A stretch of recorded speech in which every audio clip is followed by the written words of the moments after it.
to talk about, you are going to present it in Sinhala language, and he's going to talk about exploring the potential internet-based business models for poverty alleviation in Sri Lanka with a focus on the foreign exchange market.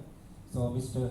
Krishan Jayasinghe is an operation manager and public relation officer at Miracle Lanka Private Limited and a forex lecturer at Lewis Training Academy in Dubai. So he's a writer as well as a journalist. Now I kindly invite you to start your presentation. So 12:36, you have 10 more minutes.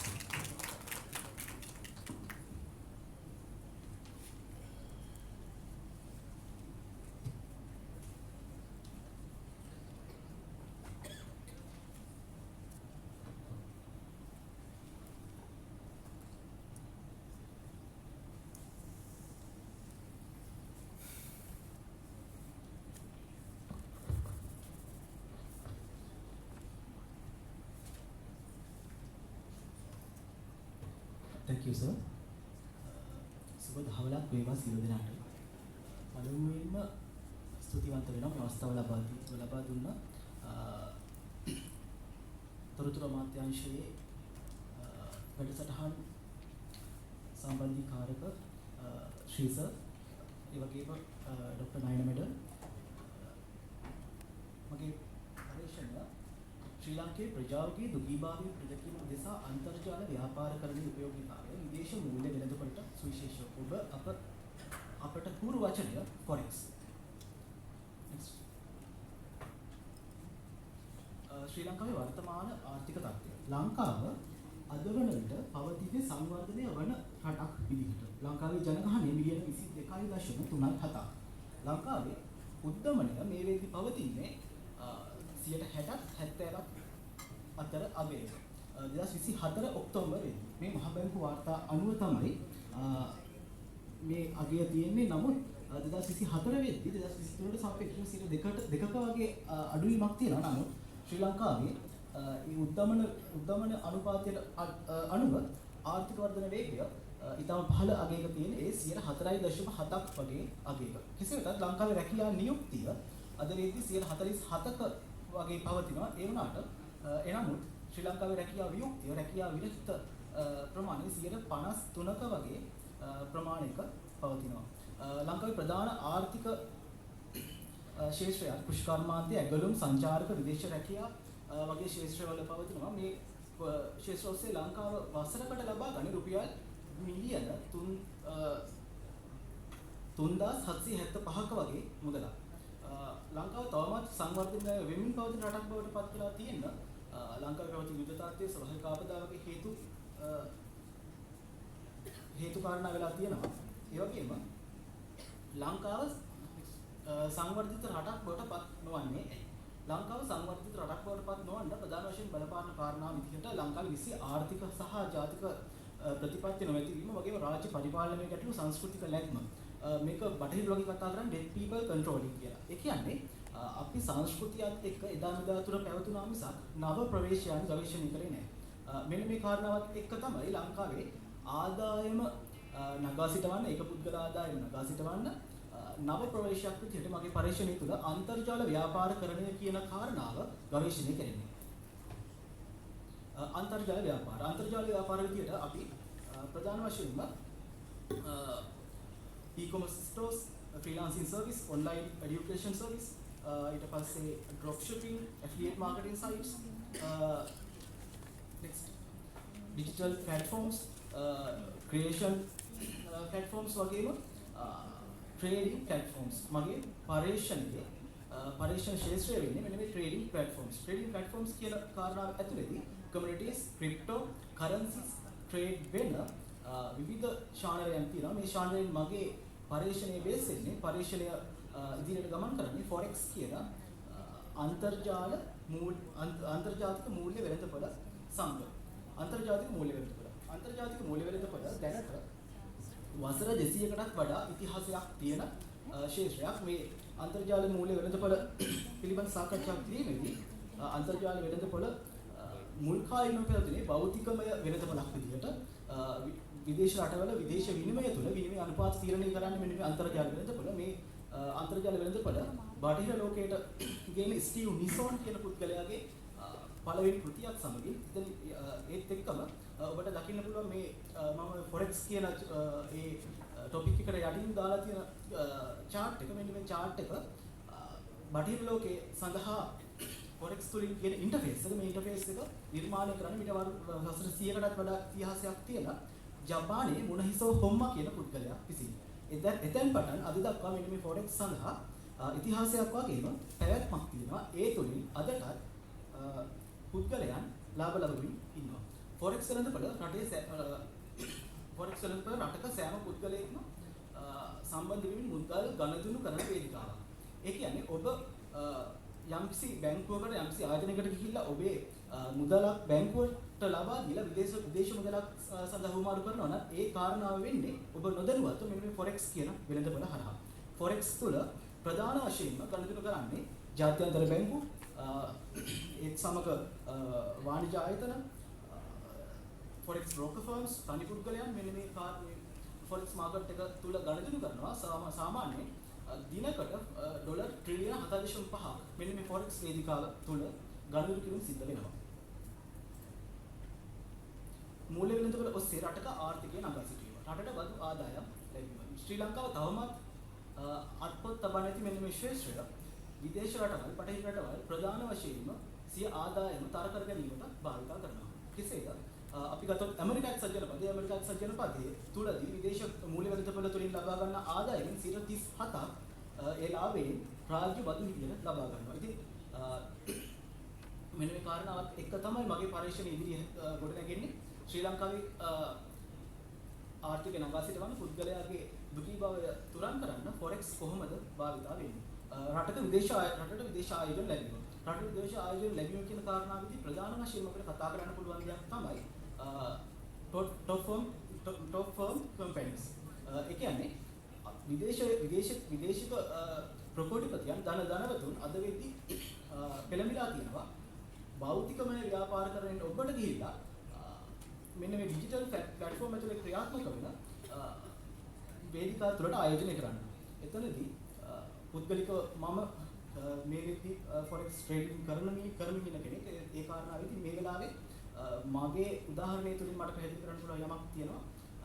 මා සතුව මේ වෙලාවේ මම විදේශ dollar ලක්ෂ 2ක මුදලක් පරිහරණය කරමින් ඉන්නවා වෙනත් ආයෝජකයෙකුගේ.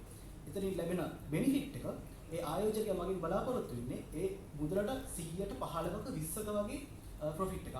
ඒ මුදල දුන්නාට පස්සේ ඉතුරු මුදල් ප්‍රමාණය ලංකාවේ රට තුල ඉතුරු වෙනවා වගේම ඒ තුලින් ලංකාවේ පුද්ගලයන්ට ආදායමක් ලැබීමේ හැකියාව අද වෙද්දී උදා වෙලා තියෙනවා. මේ කාරණාවත් එක්ක රටේ මුදල් එකේ ශක්තිමත් කරන්න, රටේ උද්දමනය අඩු කරන්න, ආර්ථික වශයෙන් පුරවැසිය ස්ථාවර කරන්න ජයසිංහ තව විනාඩි දෙකයි හැකියාවක් තිබෙනවා. next ව්‍යාපාර ඔස්සේ අන්තර්ජාල ව්‍යාපාර ඔස්සේ රටේ විරකියාව අඩුකොට රට නගා සිටවීම, රටේ විරකියාව අඩු වීම, විදේශ මුදල් සංසන්දනය ඉහළ යාම, බදු ආදායම රටට ලැබීම වගේ කාරණාත් එක්ක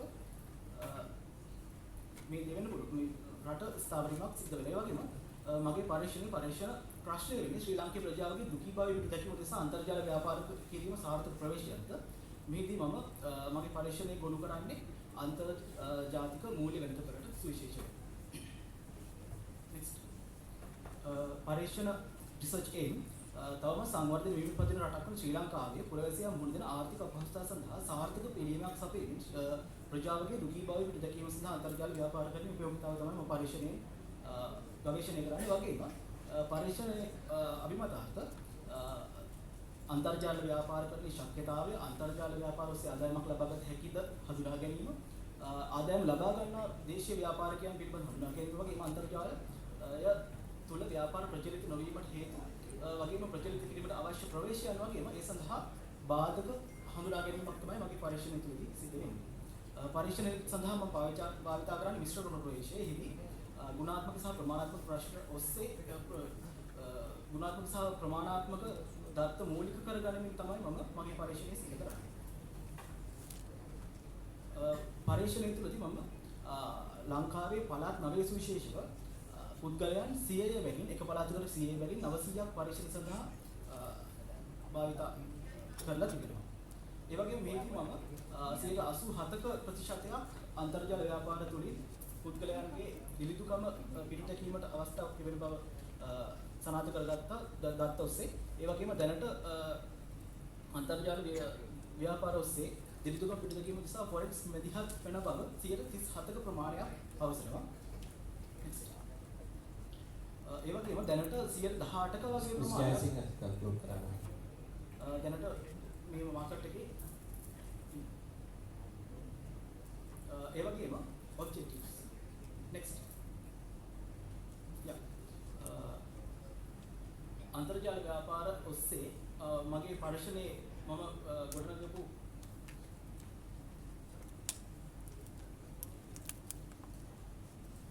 නිගමන පිළිබඳ කතා කිරීමේදී අන්තර්ජාල ව්‍යාපාරකරණය තුළින් පුද්ගලයන්ගේ ආර්ථික ශක්තිමත් කළ හැකි බව ඒ වගේම අවුරුදු 15 30 අතර පුද්ගලයන් මේ මාකට් එක ෆොරෙක්ස් සම්බන්ධයෙන් වැඩි දායකත්වයක් දක්වන බව විදේශ මූල්‍ය තුඩ විදේශ මූල්‍ය වෙළඳාම මගින් ආදායමක් ලැබිය හැකි බව වගේම මේ සඳහා බාධාවන් තිබෙන බවත් බාධා ඉවත් කළ යුතු බවත් ප්‍රවර්ධනය විය යුතු බවත් මම නිගමන විදියට ලබා ගත්තා. ඒ වගේම last one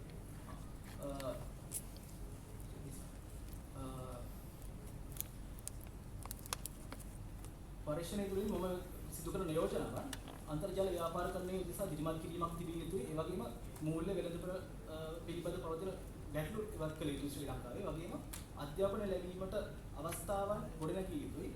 විදේශ මූල්‍ය වෙළඳපොළ ගනුදෙනු සඳහා ප්‍රවර්ධනය කිරීමට රාජ්‍ය මැදිහත් වීම ලබා දිය යුතුයි කියන කාරණා තමයි මම මගේ පරිශ්‍රණයේ නිගමන යෝජනා විදියට අවසාන වශයෙන් ඉදිරිපත් කළේ.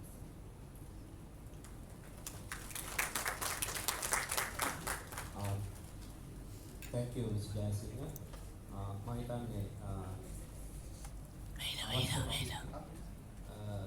මේක අපි තවත් වැඩිදුර ඉන්ෆර්මේෂන් හොයන්න ඕන ටොපික් එකක්. මොකද ෆොරෙක්ස් එහෙම නැත්නම් ෆොරින් එක්ස්චේන්ජ් ගනුදෙනු කරන එක අන්තර්ජාලයෙන් කරන්නේ. හැබැයි මේක දෙපැත්ත කරන ආයුධයක්. හරියට ගනුදෙනු කෙරෙන්න ඕන දැනගෙන නැත්නම් ඒක අනිත් පැත්තට පෙරලෙන්නත් පුළුවන්. ඒ නිසා මම හිතන්නේ විශේෂයෙන් ශ්‍රී ලංකාව වගේ පැත්තකට ලංකාව මේක ජනතාව අතරට හරියට ගෙනියන්න ඕන මාතෘකාවක් කියලා මම විශ්වාස කරනවා. මොකද මම හිතක දෛනික ඒ කියන්නේ මුදල් සංචාරණයක් කරනවා කියලා ඩොලර් ට්‍රිලියන 7.5ක ලෝකේ වාර්ෂික ආදායම ඩොලර් ට්‍රිලියන 80ක් වගේ. මේ මුළු ලෝකෙම. එතකොට මේ අන්තර්ජාල ගනුදෙනු විතරක් කරන දවසට ඩොලර් ට්‍රිලියන 7.5. එතකොට ඒකෙන් අපිට තේරෙනවා අන්තර්ජාතික ගනුදෙනු ෆොරෙක්ස් එක්ස්චේන්ජ් එක කොහොමද වෙන්නේ කියන එක තියෙන කොච්චර සංසරණය වෙනවද කියන එක.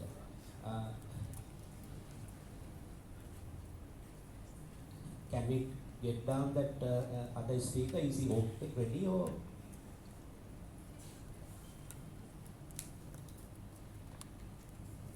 Otherwise we can directly go for the couple of questions. We'll go for a couple of questions. Right. Now the floor is open for a couple of questions. If anyone wants to ask any question, please you can name the presenter and you can ask your question. Be specific and concise because we are just lacking of the timings. We are behind the schedule, so just be specific and make it short. Your questions. You can identify yourself and you can answer.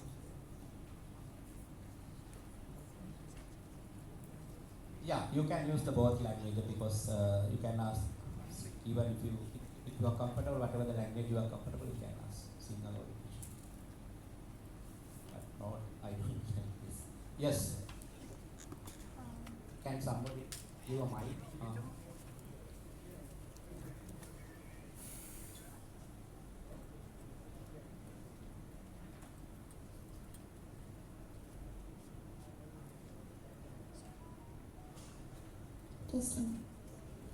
Good afternoon, everyone. So I'm Viruji Senaratna from News First. I have a small question to direct. So earlier we discussed about how AI tends to create, misuse and misinterpret videos and photos of people. I'll go to the point straightly. So like I'm talking about mostly the women in Sri Lanka, and we see a lot of instances where these girls, young girls, go through a lot. They go through mental and even physical issues where some of them lead to suicide and forced to leave the country because of the embarrassment caused. So my question is, we know that there is an online safety act. I need to know, like we need to know how effective is it, and how far can we rely on it, and what are there proper measures to find out or track down the people who have orchestrated these sort of issues. I mean, like girls go through a lot, even though they do it or not. AI can create false information, and the mass media always, um, spread these information real fast. So, can we know, are there proper measures taken from the government, mentally and physically? So, say young girls go through these, and later are they addressed? Are they being addressed anything regarding their mental health, and can they face the public again without embarrassment? So, are there any proper measures regarding it? Mr. Rajat, please ask. Yeah, I think it's a very tricky question because, as you mentioned, you have mentioned a very recent phenomenon. This AI manipulation is a very recent phenomenon. So whenever a phenomenon is very new or late, very recent, it takes a bit of a time to find measures. From the government side, as a stakeholder, they are undertaking policy planning measures. But still, what I feel is there should be other stakeholders, the victims themselves and the social media users. So the measures, I think, is still in the research stages, and it might take time, and that should be one of the core objectives of workshops and conferences like these, because like I mentioned in my presentation, digital alienation and also digital isolation are one of the key issues we are facing because of this artificial intelligence. So the media should be used responsibly, but then again, you can't keep yourself from social media. But then you should be somewhat techno-savvy in a modern kind of way. Now, when we go to social media, we need to be aware of ourselves. Like, I remember what one of our former presidents said, Jaya Jayardena, tamange ආරක්ෂාව තමන්ම සලසගත යුතුයි. Like, we need to protect ourselves. That may sound very humorous, but there's a stark truth to that, because we need to be aware about ourselves and how dangerous our personality as well as privacy on social media.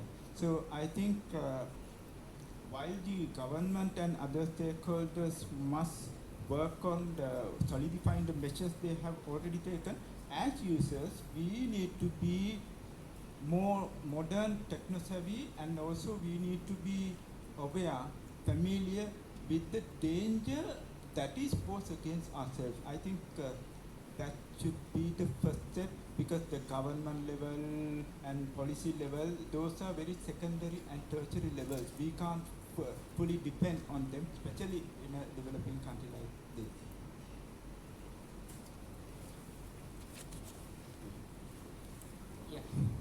I need to add more. And when we are using the Facebook and social media, we need to focus on our safety. Actually, I'm investigating some AI tools. My first degree is computer science. That's why I investigate. When we are posting the photo in Facebook or other any social media, actually we post the photos like our identity photos, like that way inside, because the AI tools can't identify our another site. When we are using the photo into social media in that way, AI tool analyze our pixels, and analyzing the pixels, they can edit any videos and photos. Actually, now I am developing content remover in using software development. It's a development stage, and I need to more time to develop that, and I think that it will be help to victims to get advice like a friendly. It's also the AI bot. I'm developing AI bot, and it's also like a friendly a friend to get the how to eradicate this problem, and how can I solve this problem like that. Actually, in the legal side, if you are facing that issues, firstly contact CID computer crime divisions. They have forms to content remover in social media, and they are directly contact the regional Facebook manager and delete soon. Don't worry when don't worry about the problem. It has solution. Thank you. Thank you so much. So this is why Sri Lanka wanted to pass online safety act. We are struggling since 2022, but still we have failed. So when we take the online act to the table, there are a lot of restrictions now, but we need it. And a couple of days ago, UK passed out online safety bill, and 1 week ago, Brazil, they passed out AI regulatory act. So it needs regulations. We can't give entire responsibility to the algorithm, and we can't just forget. I think the autonomy should be within the humankind, not with the machine or anything. I think that's our takeaways. I think let's meet up this session. So Dr. Amin Khalid, I think there was some technical issues, so because of that she could not present her paper. And I sincerely thanks to Mr. Pigera Dharmasiri and Mr. Sachitra Mahendra and Mr. DMK Jayasinghe for their valuable presentation. Yes, madam. Anna.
බොහොම ස්තුතියි ඔබතුමීගේ point එක.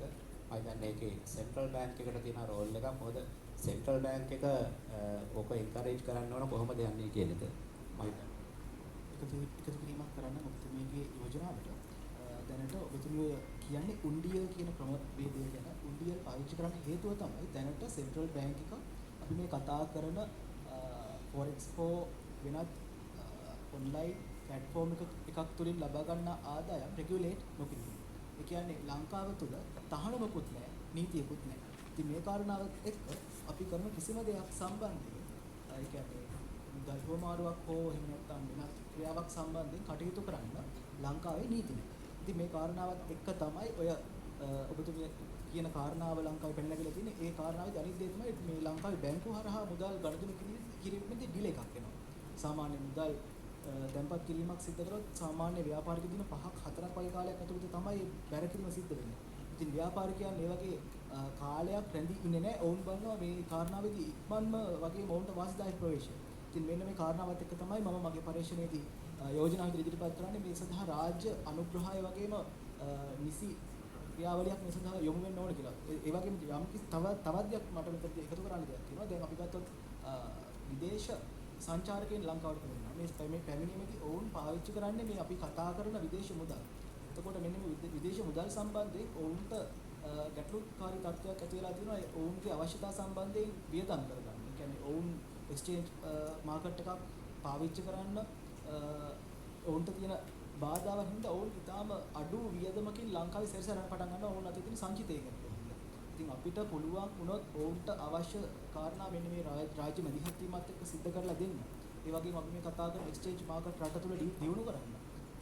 ඇත්තටම රටේ විදේශ වත්කම් වැඩි කරගන්න හොඳ ප්‍රවේශයක් වේවි කියලා පරීක්ෂණයෙන් මම යෝජනා කරලා තියෙනවා. Right. Yes, sir.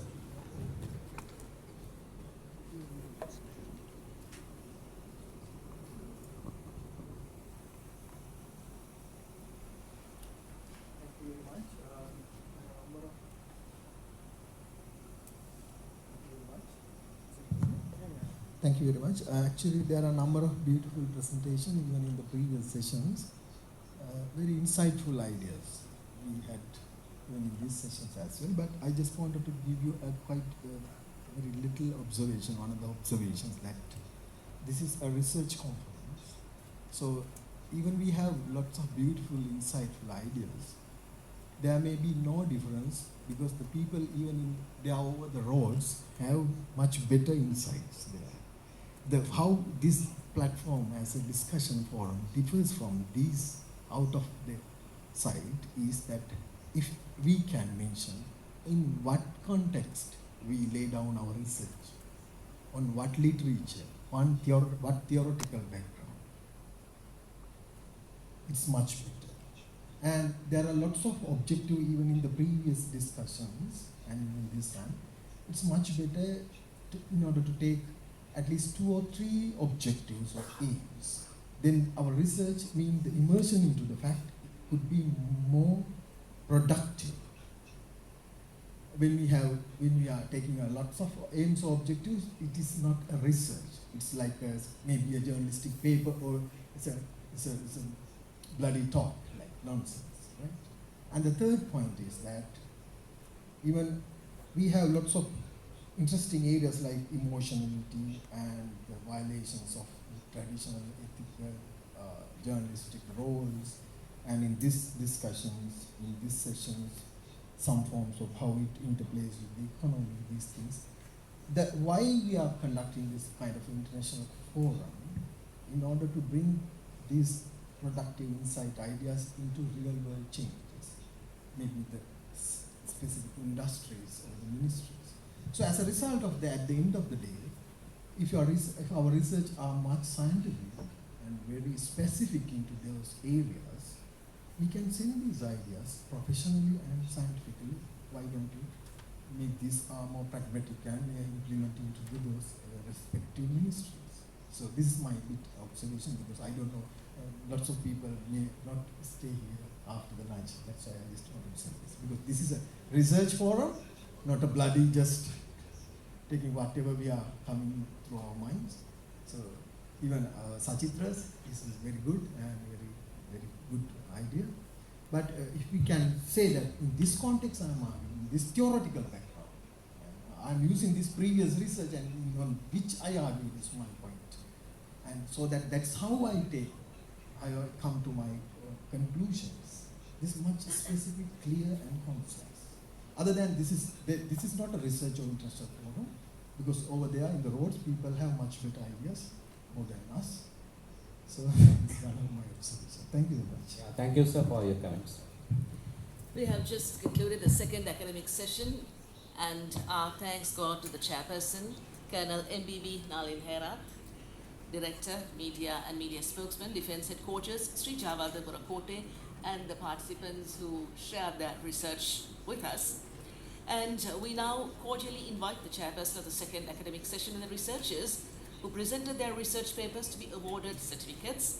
And for that, may I cordially and warmly welcome Bharata Mallavarachi AFE Media to come up for the presentation. And Senior Lecturer Anoma Ratnayaka, University of Kelaniya. Mr. Mahinda Bandara, Program Officer, SARC Cultural Centre in Colombo. And the Additional Secretary of the Ministry of Health and Mass Media, Hello Vijayanayaka. Can we have you coming up, please, for the presentation?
Sachitra Mahendra's certificate.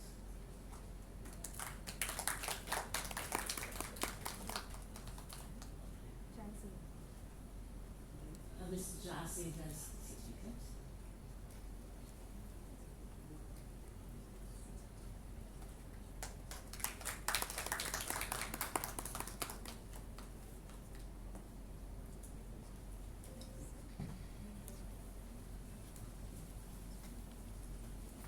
And we have just concluded the morning session, and it's going to be a lunch break now, so a 40-minute lunch